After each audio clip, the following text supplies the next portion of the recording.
Ngayon, ipinagdiriwang natin ang Panginoong muling nabuhay. Alleluia!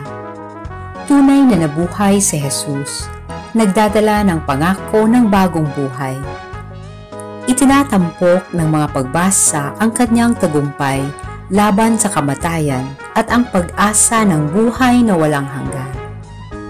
Sa aklat ng mga gawa, ipinahayag ni Pedro ang muling pagkabuhay sa sambayanan ni Cornelio na nagpapatunay na ang lahat ng naniniwala kay Jesus ay patatawarin.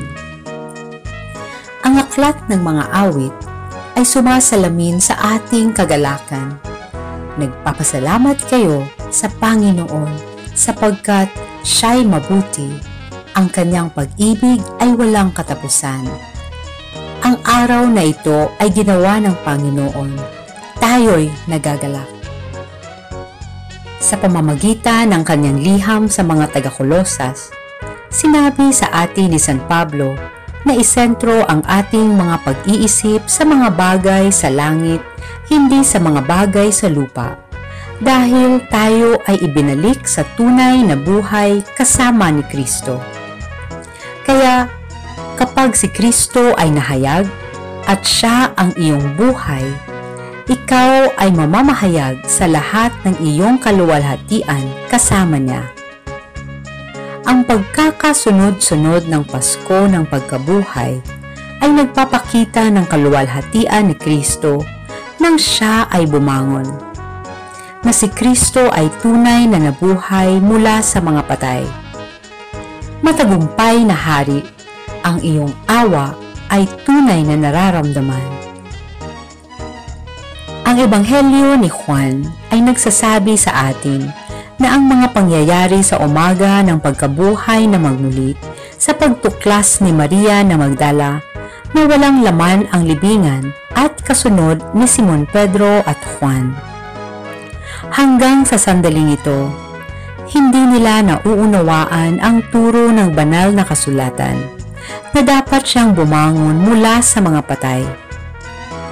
Jesus, tulungan mo kaming maunawaan ang mensahe ng walang laman na libingan ng iyong kapangyarihan sa kamatayan, at na ang aming pag-asa ay wala sa mundong ito, kundi sa pangako ng buhay na walang hanggan sa lahat ng naniniwala sa iyo.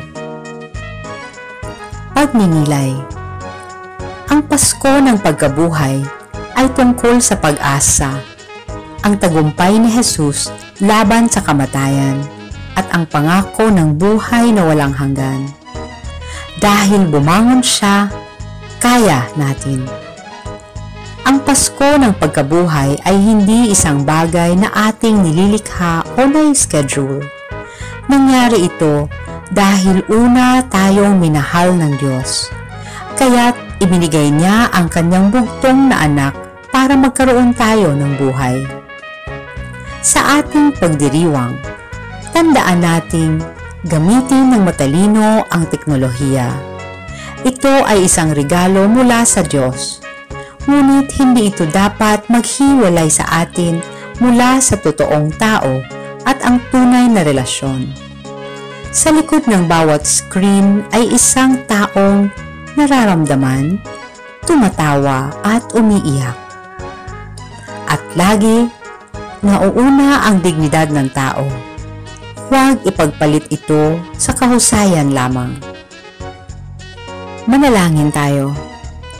Ipagdasal natin na ang paggamit ng mga bagong teknolohiya hindi mapapalitan ang relasyon ng tao, igagalang ang dignidad ng tao, at tutulungan tayong harapin ang mga krisis sa ating panahon.